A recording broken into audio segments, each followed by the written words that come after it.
여러분 반갑습니다. 회계를 좋아하는 김준우입니다. 저희는 유동자산 항목의 재고자산에 대해서 강의를 진행하고 있고요. 지난 시간까지 재고자산에 대해서 기본적인 이론 내용에 대해서는 정리를 했었습니다. 앞서도 말씀을 드렸지만 재고자산은 내용도 조금 많고 외울 것도 많다라고 설명을 드렸는데 앞으로도 계속 학습을 하시면서 재고자산에 대해서는 굉장히 많이 언급이 될 것이다 라고 안내 드립니다.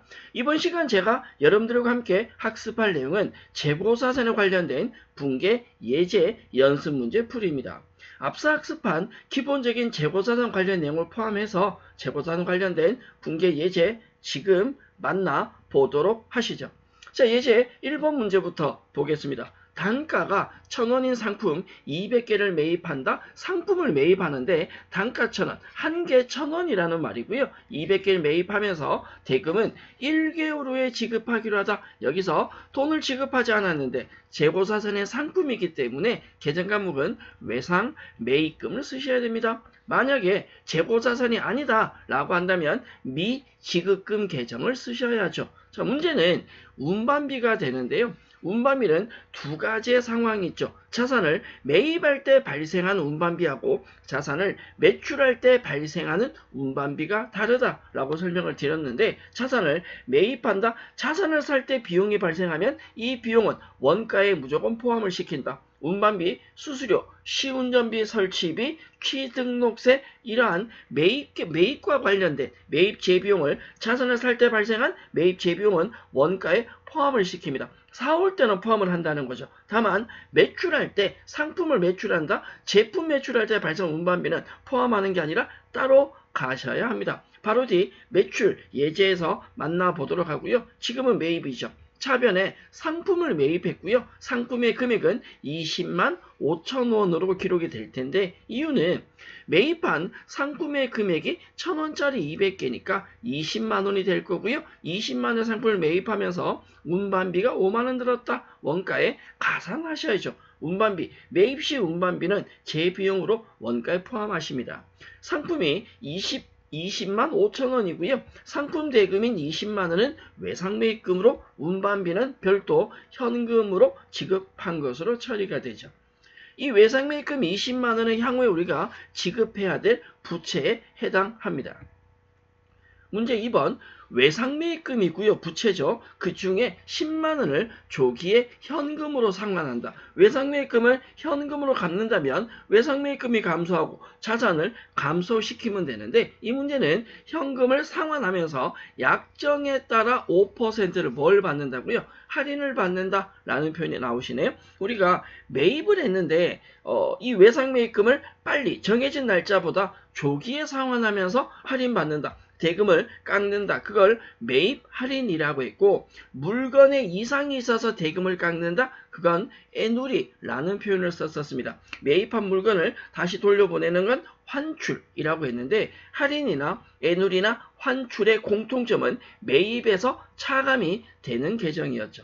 차변에 외상매입금인 부채가 10만원 감소하면서 10만원을 다 갚는 게 아니잖아요. 10만원 중에 몇 프로 할인받는다. 5%, 10만원에 5천원을 마이너스해서 할인받습니다. 안 갚아도 된다는 거죠. 이걸 우리는 매입 할인이란 계정을 쓸 거고요. 나머지 잔액 9만 5천원만 현금으로 상환하게 됩니다. 이 매입 할인은요, 실제로는 우리가 매입한 자산이 있을 때 그 자산을 마이너스 해주는 자산의 차감 계정으로 갑니다. 할인, 애누리, 환출 전부 다 매입액에서 차감을 한다라고 얘기를 드렸었죠. 3번 예제 넘어가 보시면, 외상으로 매입한 상품이 있는데 일부가 불량으로 판명되어서 만원을 할인받기로 했다. 물건에 이상이 있어서 금액을 할인받는다라고 나오네요. 부채가 감소될 건데, 여러분들이 조심할 건 2번 문제에 나온 이 할인하고요, 3번 문제인 할인이 개념이 조금 다릅니다. 2번은 외상대금을 조기에 상환하면서 할인받는 금액이 낮아지는 거기 때문에 매입 할인이라는 계정을 쓰지만, 3번은 물건에 이상이 있어서 금액을 낮추는, 할인받는 거죠. 이건 할인이 아니라 애누리라는 표현을 쓴다라고 했는데요. 차변에 부채인 외상매입금이 감소하면서 대변에 매입 환출 및 애누리라는 계정을 씁니다. 계정 과목 자체가 매입 할인이라는 계정이 하나가 있고요. 매입 환출 및 애누리라는 계정으로 나온다라고 생각하셔야 되고, 이 매입 환출 및 애누리라는 계정도 실질적으로는 해당되는 자산을 마이너스하는 계정으로 처리가 됩니다. 매입액에서도 차감이 되어야 된다라는 거죠. 4번 문제 보시죠. 매출 거래인데요. 앞서 우리가 1번에서 살펴본 매입할 때, 자산을 매입할 때 발생한 비용은 사올 때는 합한다라고 했는데, 반대로 매출할 때는 비용이 따로 간다라고 했습니다. 상품을 10만원에 외상 매출하면서 운반비가 만원을 현금 지급하다라고 나와 있는데, 상품 매출 10만원 수익 발생하죠.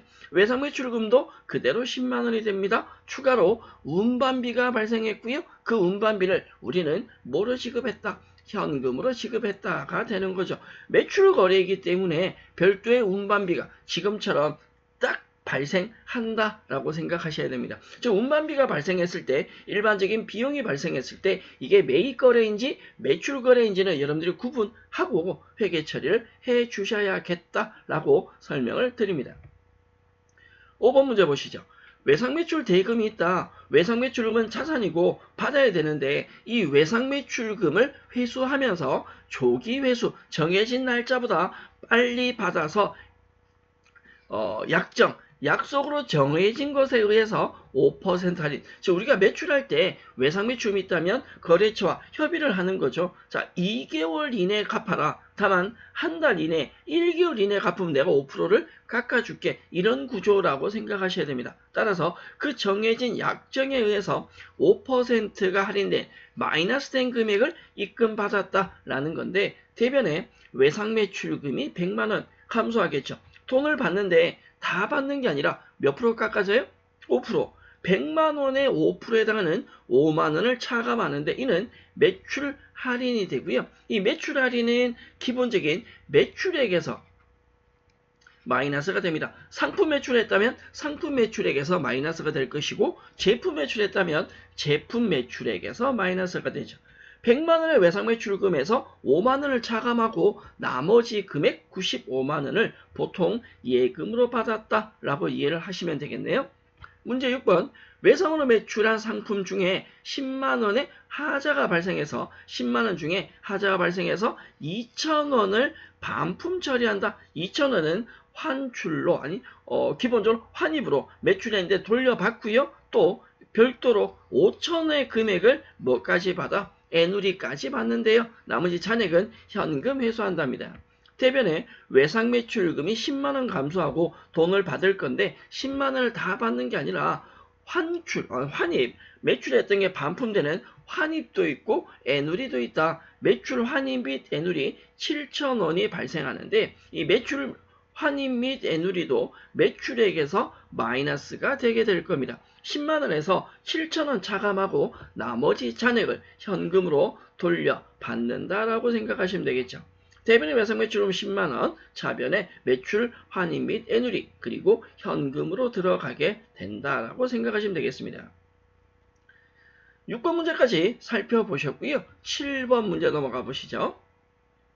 단위당 원가가 100원인 상품의 장부상 수량은 100개인데 실제 수량은 80개이다. 자, 여러분들 보시면 장부상 재고와 실제 재고가 같아야 되는데 다르다는 거죠. 장부 재고와 실제 재고가 다르다는, 이걸 우리는 감모라고 했고요. 감모가 발생한 수량이 지금 몇 개가 나와? 20개가 나오죠. 감모 수량 20개의 금액에 원가 금액을 곱해주면 그걸 우리는 감모 손실이다라고 했습니다. 감모가 발생했다면 이걸 우리는 실질적인 매출이나 제조와 관계가 있는 정상 감모와 그와 관계없는 비정상 감모로 구분해서, 정상 감모는 원가에 가산하고 비정상 감모는 영업 외비용으로 처리한다라고 했습니다. 20개의 감모가 발생했는데 그 중에 12개는 원가성이 있다. 원가성이 있다라는 표현은 정상감모라는 뜻이고, 그렇다면 8개가 정상감모라면 12개가 정상감모라면 나머지 8개는 비정상감모가 되겠죠. 대변에 상품이 감소하는데요. 상품은 2,000원이 감소합니다. 단가 100원인 상품이 간모는 전체가 20개입니다. 2,000원의 상품이 감소하면서 정상 간모 12개는 원가의 가산, 매출 원가로 갈 거고요. 나머지 8개는 영업 외 비용인 재고자산, 간모 손실로 가게 됩니다. 간모 손실은 수량의 원가 금액을 곱한다 라고 했고요. 8번 문제. 기말에 당이당 원가가 100원이다. 장부사 원가 100원인 상품을 80개를 보유하고 있는데 이 상품의 기말 결산 시 시가가 순실현 가치가 90원으로 뭘 했다고요? 하락했다. 즉 자산의 금액이 외부적인 요인에 의해서 금액이 감소한 걸 우리는 평가 손실이라고 하는데 원래 시가가 얼마였는지 모르겠지만 실질적으로 시가가 원가 금액까지 낮아졌다. 이건 아니다라고 했습니다. 시가가 원가 금액보다 더 낮아졌을 때, 즉 시가가 원래 원가는 100원이고 시가가 140원이었는데 140원에서 100원까지는 회계 처리하지 않는다. 140원에서 100원 낮아진 건 괜찮다. 할 게 없다. 다만 원가보다 금액이 더 낮아졌을 때 요 낮아진 폭만큼만 회계 처리를 평가 손실로 인식을 한다라고 했습니다. 원가가 100원인데 시가가 90원이니까 기본적으로 평가 손실은 한 개 단위당 10원의 금액이 손실로 인식이 될 거고요. 수량이 80개니까 800원에 대해서 재고자산 평가 손실, 이건 원가의 가산이 될 것이고 재고자산 평가 충당금은 해당되는 자산의 마이너스 계정으로, 자산의 차감 계정으로 들어가겠죠. 이번 시간 저희는 지난 시간까지 학습한 재고자산과 관련된 기본적인 분계 예제 몇 가지에 대해서 살펴보셨습니다. 매입과 매출에 대한 기본적인 운반비 처리가 어떻게 되는지, 환입이나 환출, 애누리가 어떻게 되는지 살펴보셨고요. 간모 손실과 평가 손실에 대한 기본적인 분계까지 정리해 드렸습니다. 관련된 내용은 분계 예제로 정리를 하셔도 되지만 실제로는 앞서 학습한 이론적인 내용을 조금 더 참고로 봐주실 필요성은 있겠습니다. 재고자산에 대한 기본의 분계풀이는 여기까지고요. 저는 다음 시간 재고자산에 대한 연습 문제 내용을 가지고 학습을 이어 나가도록 하겠습니다. 여러분 수고하셨습니다.